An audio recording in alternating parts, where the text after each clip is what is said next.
Hi everyone, my name is Angie and this is me, my natural habitat. There's gonna be two parts to this video today. The first part, I just really wanted to document and basically walk through the whole print and design process of the 3-pin head that I created for my setup. So it's finally done. I collected all the remaining 7 sets for my PDU. So I have all the previous iterations on my table. I just wanted to document exactly what happened and just save it for memories, I guess. So in the very beginning, after I realized that the 3-pin head that I bought online was too big to fit, right?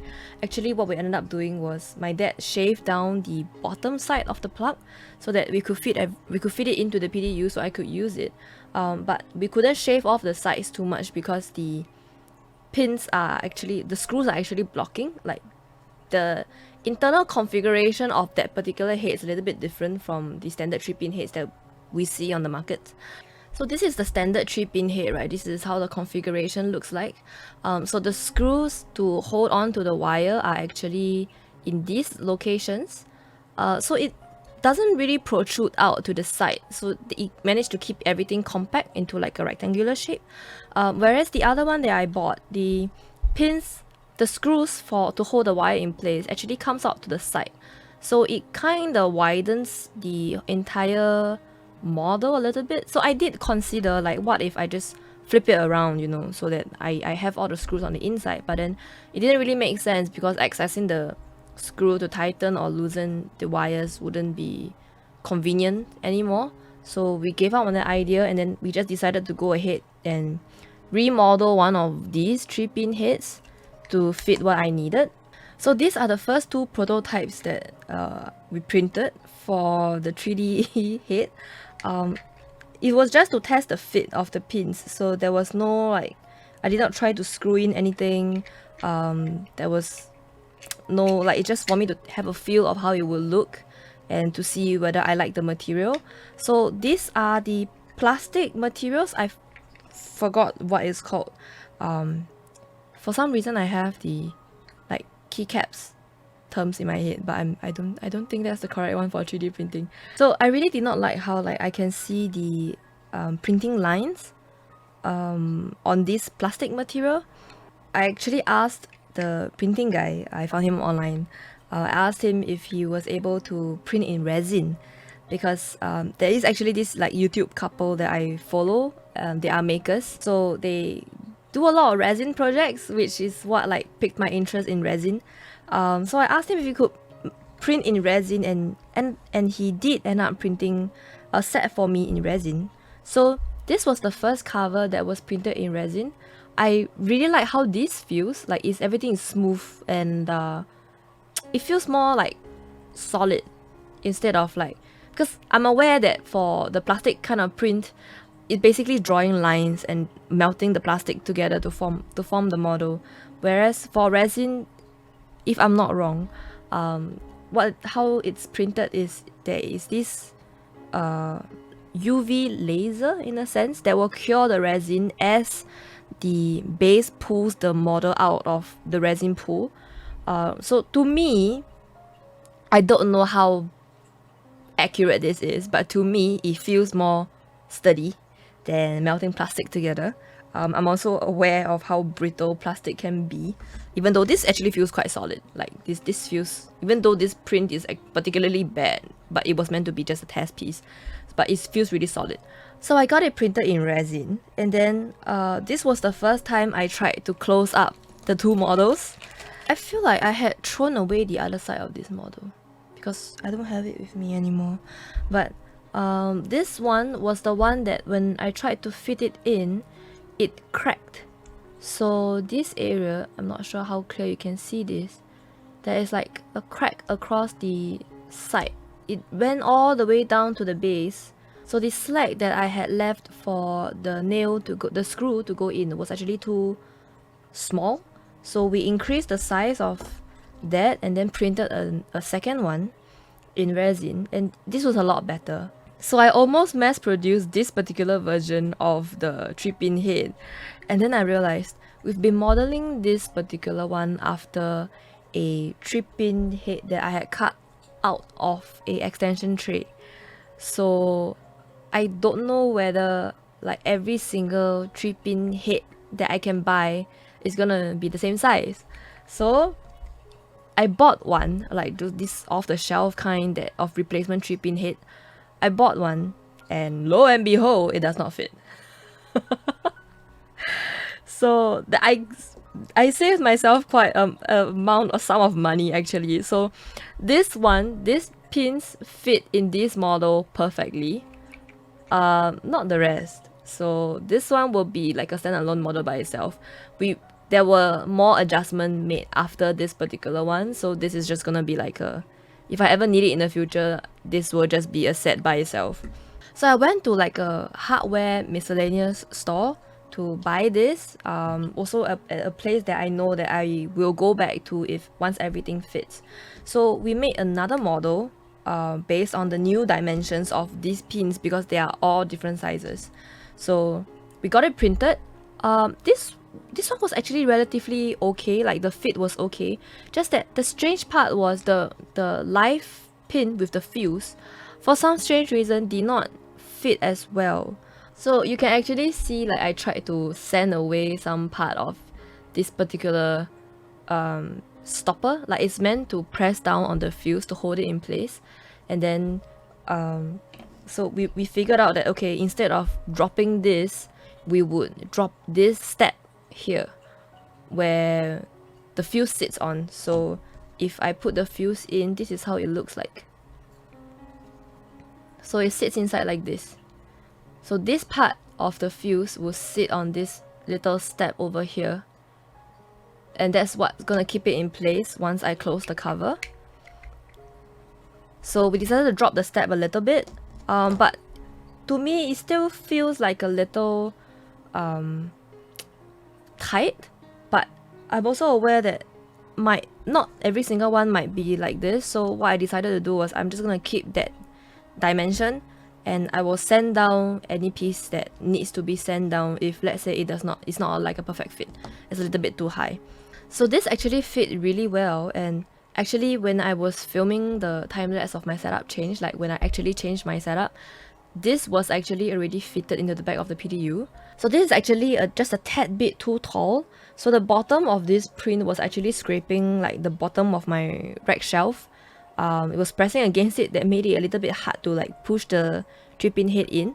So what I told the 3D printing guy was that okay, since I have some space at the bottom here, right, let's take out 1 mm out of the front and back cover, and then because this is a circle, this is for the cable to go through, so just round it off so that it's not like a sharp edge. So that's what we did, and that's what worked for me for this whole setup. So I went ahead and got myself the remaining 3-pin heads, and I'm gonna fit everything in today and close this project for good. After this filming, I will also change out the second plug to one of these as well, because currently I'm still using number 1 and number 3. Number 2, I still can't fit anything inside because it is the old fatter plug. So yeah, let's go ahead and do that first.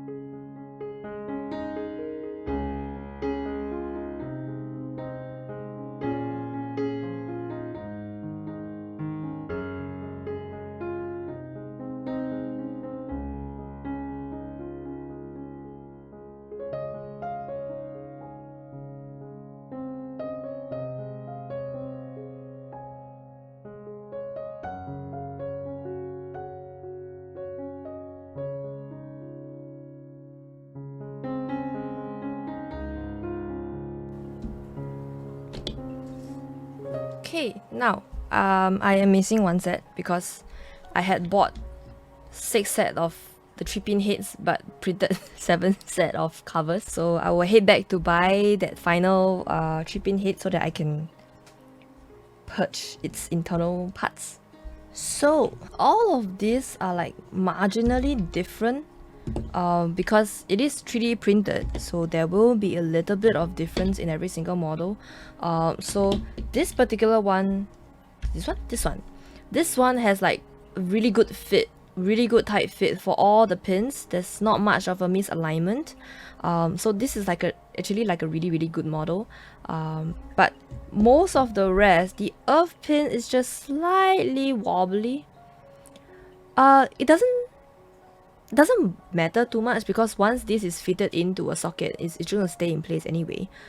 So it actually doesn't really bother me much. The other thing is some of them on the side where the fuse is, I think this one is the obvious one, there is a little bit of a gap. There is a little bit of a gap between the two half of the cover, the case.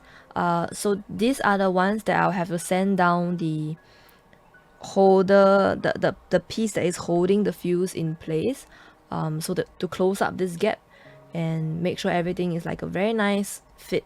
There's no gaps at all. The other small problem I have, but this is not exactly a problem with the model, it's more of a problem with the screw, is that the screw that comes with this particular plug is a little bit short, so it doesn't go in as much before you can't turn it anymore. Otherwise you risk breaking this particular stem where the screw is going into.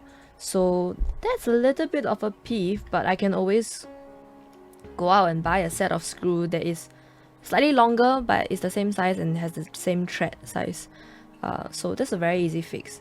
Now the next part, you see all these clips, little like pieces on the table. What these are is actually the part that holds down the cable at the back. So what I did was I created two small holes on each side.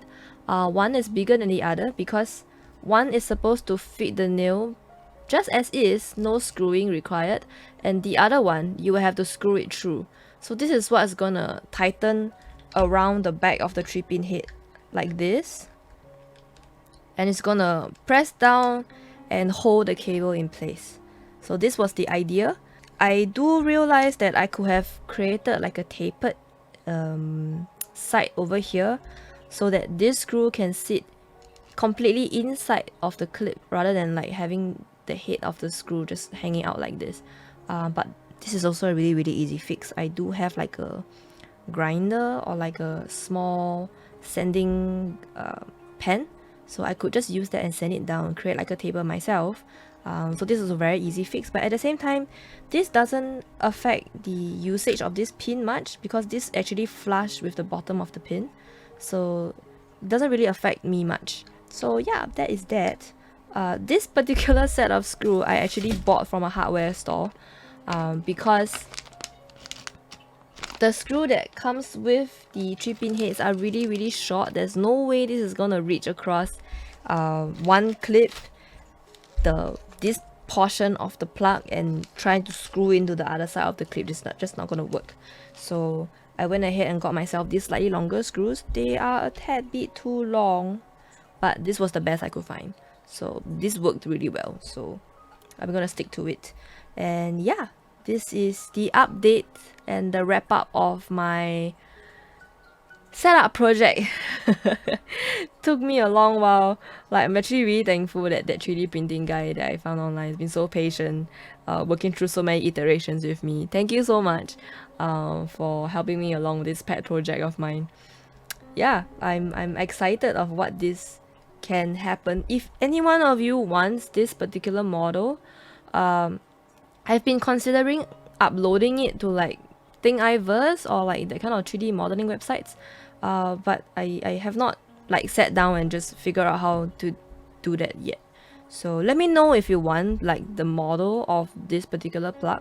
I have the shorter version as well as the longer version, but you might need to tweak it to suit the pins yourself, because this is not this is specific to a certain manufactured 3D plug.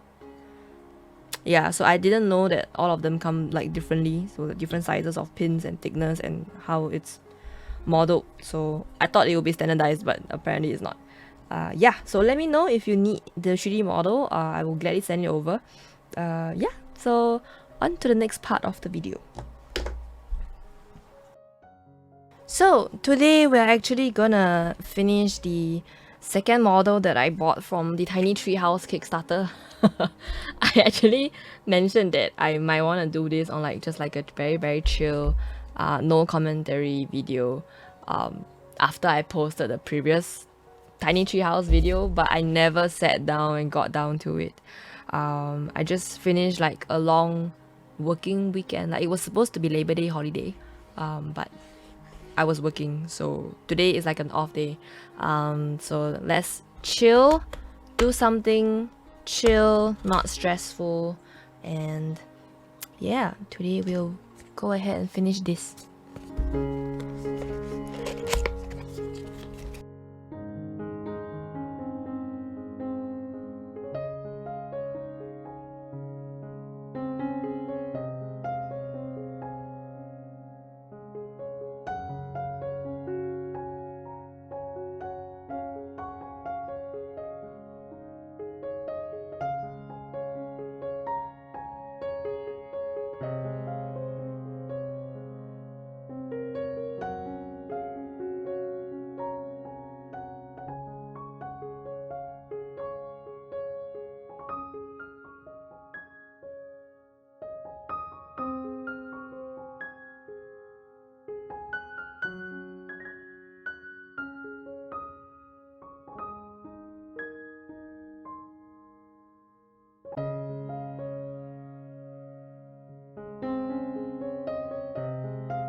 done.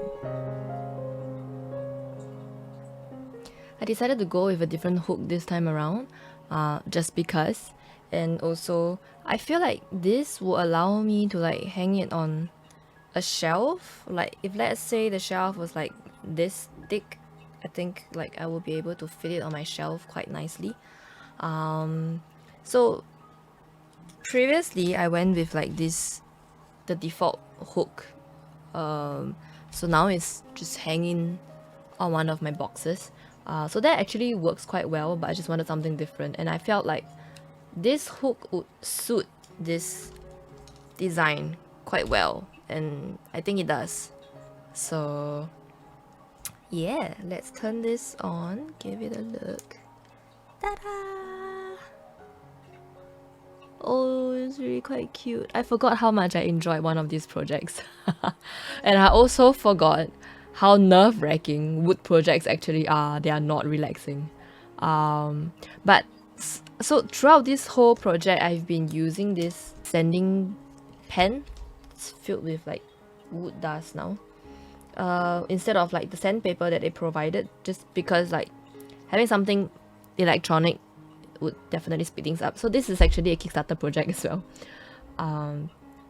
It's very small, that's what it needs to do. It comes with like, I got the version with like 24 bits, not the pro one. So yeah, this has been really helpful. I've been using this for like my small projects at home as well, and just like a magnetic charger point. Just plug it in like that and it will start charging.